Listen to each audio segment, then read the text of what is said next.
In an ancient legend, it is said that the King of Britain during the Middle Ages, King Uther Pendragon, died without a legitimate heir to the throne. This absence of an heir caused a major conflict among the dukes and lords of Britain, who contested for a long time to determine who was the most suitable to rule the country. When they could not agree on a ruler, the Archbishop approached one of the greatest wizards in Britain at that time, asking him to intervene wisely to resolve the disputes. This wizard possessed immense magical power and was also the keeper of the secrets of the deceased King Uther Pendragon. His name was Merlin.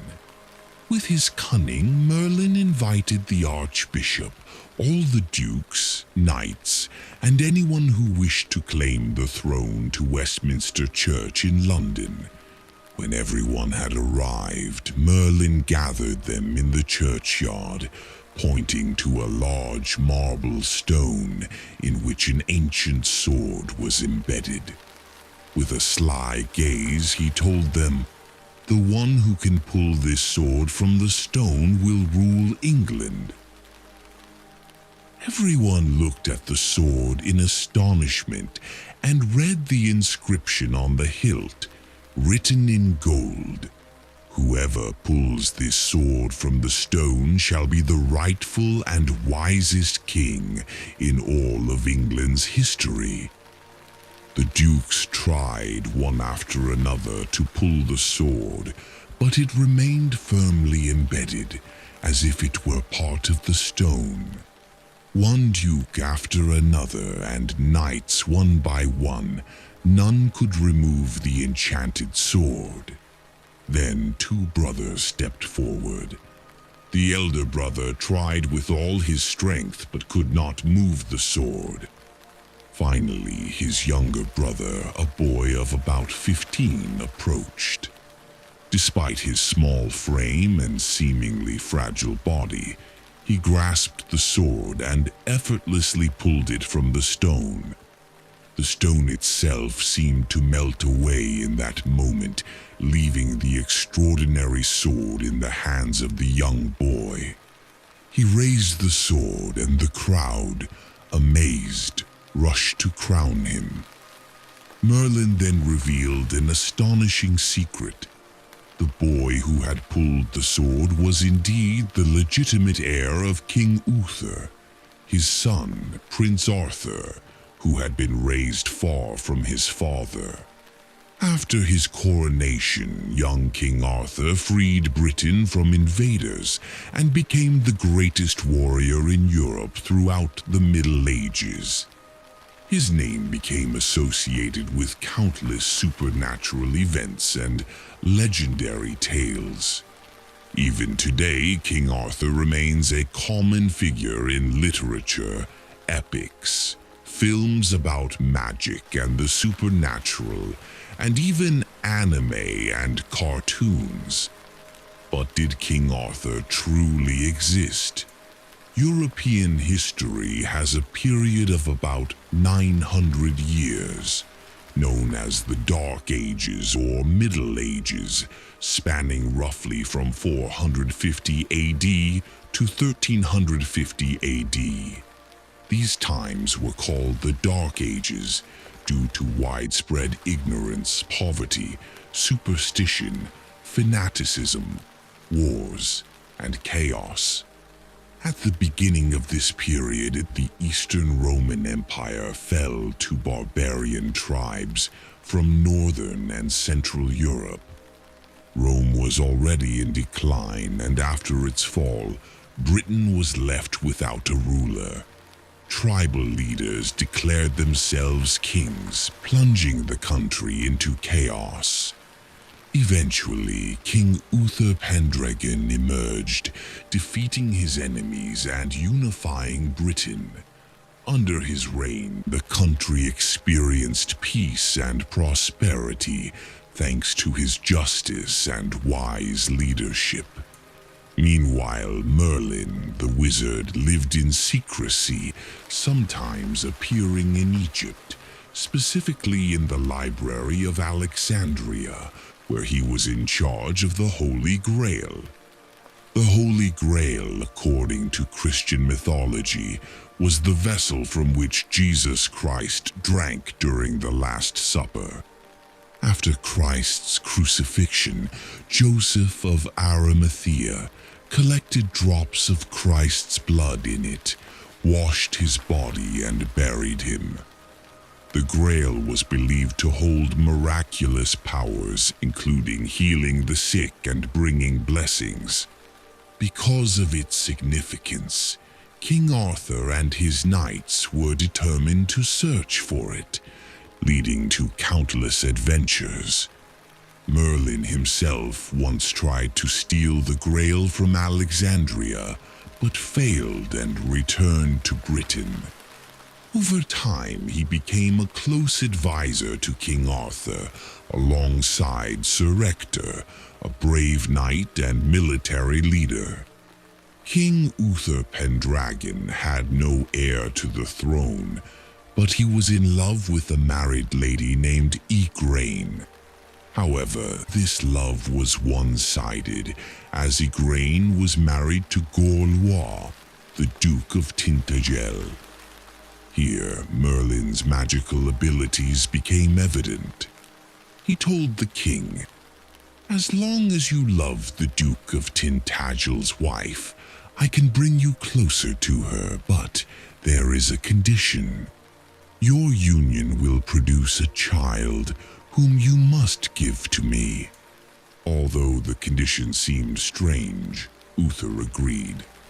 Merlin whispered a mysterious spell, and in its wake the king transformed into a likeness of Gorlois, allowing him to enter the castle unnoticed while the duke was away at war. He entered the princess's chamber without her resistance. Later, the duke was killed and Uther married Igraine. 9 months after their first meeting, Igraine gave birth to their son, Arthur. From the very moment of his birth, Arthur was under Merlin's watchful eye. The wizard approached King Uther to take the child, warning him that the kingdom would soon fall into chaos after Uther's death, and the child's life would be in grave danger due to enemies who might seize his rightful throne. Reluctantly, Uther entrusted Arthur to Merlin. Sir Ector, a loyal supporter of the king, handed over the child, instructing Merlin to raise him alongside his own son, without knowing Arthur's true identity. Arthur grew up feeling the shame of being an illegitimate child, but under Merlin's guidance he learned wisdom, strategy, and when to rely on strength or intellect. Before Arthur could fully grow under Merlin's teachings, King Uther fell ill with a fever and died, leaving the kingdom without an heir. Chaos returned, with lords and nobles fighting for control, and the weak suffered under thieves and bandits. In this turmoil, the archbishop summoned Merlin, pleading with the wizard, as the wisest person in the kingdom, to use his magical talents to select the next king and restore peace. Responding to the archbishop's request, Merlin embedded the enchanted sword in the heart of a stone and placed a powerful spell ensuring that no one could remove it, except the chosen one. Merlin then requested that the archbishop announce a competition on Christmas Day, open to all. The one who could pull the sword from the stone would become king. During the competition, dukes and knights tried one by one to draw the sword, but it remained immovable, firmly embedded in the stone. At last, young Arthur, unaware of his true identity, stepped forward. With a simple, confident pull, the sword came free from the stone, confirming him as the rightful king of Britain. After becoming the rightful king of Britain, Arthur grew into a great warrior. With his courage, leadership, and military skill, he expelled invaders from the land. He defeated the Saxons, confined them to a small part of Britain, overcame the Scots and the Irish, and even marched into France, defeating armies of the Western Roman Empire. Arthur named his kingdom Camelot and chose the red dragon as its emblem. At that time, he was not yet married. One day, a beautiful young woman arrived at his castle seeking refuge and protection. Arthur was immediately captivated by her beauty and invited her to stay in his chambers. But by morning, she had vanished like a dream. Over time, Arthur resumed his rule, unaware that destiny had more in store for him. During one of his battles, Arthur's sword broke, and he decided to rest in a nearby castle. Merlin tried to dissuade him, but Arthur insisted. While sleeping, he was awakened by soft music. Following the sound, he discovered a woman of extraordinary beauty standing over a lake, holding a jewel-encrusted sword. Merlin explained, "This is the Lady of the Lake. The sword she holds is Excalibur, a weapon of immense power capable of cutting through iron. Its true strength lies in its enchantment. No harm can befall the one who wields it as long as they keep it by their side. This sword will protect you if you are determined to face danger." Arthur accepted Excalibur and later married Guinevere. During the wedding feast, her father presented a large round table, with each knight assigned a seat. One seat, however, was reserved for the greatest knight when he appeared. If anyone else sat there, death would be their fate. This table symbolized equality, as all knights would now be considered peers. Years passed, and 4 strangers suddenly arrived at Camelot. 3 women and a boy around 13 or 14. Arthur, puzzled, asked Merlin who they were. Merlin revealed that they were Arthur's siblings, children of Uther Pendragon. 2 came with good intentions, while the third, Morgan, bore malice, intending to overthrow Arthur. The boy, Mordred, was Arthur's son from his sister. Merlin's guidance continued to shape Arthur's destiny. The wizard had once loved the Lady of the Lake, who had a shared magical language with him. Although she did not reciprocate his feelings, she feared his wrath. She tricked Merlin into teaching her all his magical secrets, ultimately trapping him in an enchanted cave where he remained imprisoned. Before his disappearance, Merlin ensured that Arthur would have a protector and advisor in the Lady of the Lake, who later trained a young knight named Lancelot. Lancelot's bravery and skill impressed Arthur, and he became the king's personal protector. Over time, Arthur and Lancelot developed a deep friendship, but Lancelot eventually disappeared mysteriously, returning weakened and exhausted after fighting a dragon in the city of Corinth, ruled by King Leus. During Lancelot's absence, Arthur's knights continued the quest for the Holy Grail, the lost sacred cup from which Jesus drank at the Last Supper. The Grail's powers, healing, protection, and divine blessings made it the central focus of the Round Table's adventures. As time passed, Arthur's illegitimate son, Mordred, born from his sister Morgan, became a source of tension and threat. Mordred warned his father that Lancelot was seen near the queen, Guinevere. Fueled by jealousy and anger, Arthur and Mordred devised a plan to trap Lancelot. One day, Guinevere requested permission to go for a walk, and Arthur allowed it. Mordred followed her with guards. When she met Lancelot, they were attacked. Lancelot managed to escape, but the guards captured the queen. Guinevere was brought to trial on charges of adultery and condemned to death. As the guards prepared to burn her at the stake, Lancelot intervened with his knights, saving her and fleeing. Arthur pursued Lancelot, eventually finding him in a castle in Wales. He besieged the castle and imprisoned both Lancelot and Guinevere for months. After long negotiations, an agreement was reached.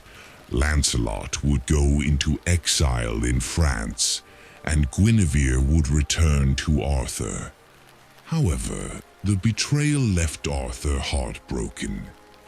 He decided to pursue Lancelot to France, leaving Mordred to govern Britain temporarily. During Arthur's absence, Mordred seized power and declared himself king. Guinevere remained under his authority, effectively taking the throne from Arthur. When Arthur received the news, he hurried back to defend his kingdom, but before reaching Camelot, he dreamt that he must act quickly to prevent a civil war. He sent emissaries to negotiate with Mordred. During negotiations, a snake bit one of Mordred's men. In reaction, a sword was raised, sunlight reflected from it, and Arthur believed the negotiations had failed. Civil war erupted immediately. The battle raged all day, leaving devastation on both sides. In the chaos, Arthur's sword Excalibur slipped from his hand. Mordred attempted to seize it, but Arthur struck him with a spear, killing his son. At the same moment, Mordred's sword split Arthur's skull. Arthur lay gravely wounded on the battlefield. As his vision faded, he wished Excalibur had been returned to the lake. 3 fairies emerged from the water, carrying Arthur on a boat to a mysterious island, Avalon, where he would receive healing. According to legend, Arthur did not die. He remains in Avalon with his knights, waiting for the day he will return to defend Britain if it ever needs him. Thus ends the myth of King Arthur.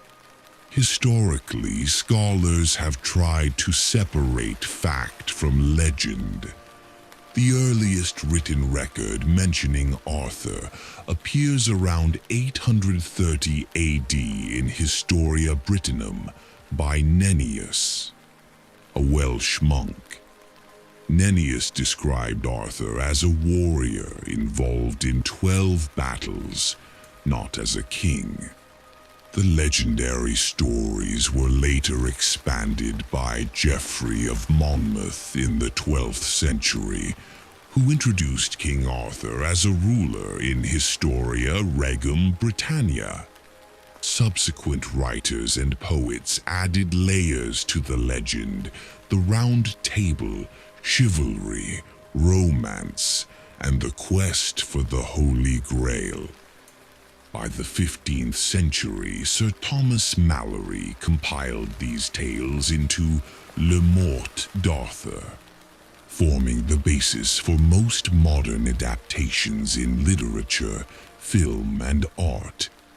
While Arthur's historical existence remains uncertain, the legend continues to inspire, symbolizing heroism, justice, and the mystical allure of medieval Britain. While the legend of King Arthur thrived in literature, scholars have long debated his historical existence. Attempts to trace the origins of the legend are easier than confirming the real-life person behind it.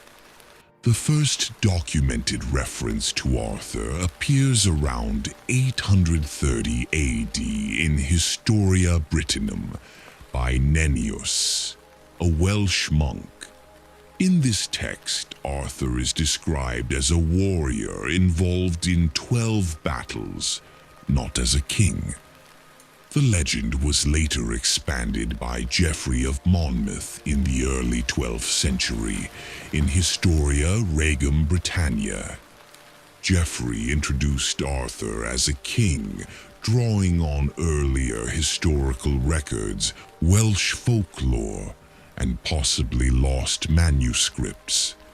Over time, French poets added new elements.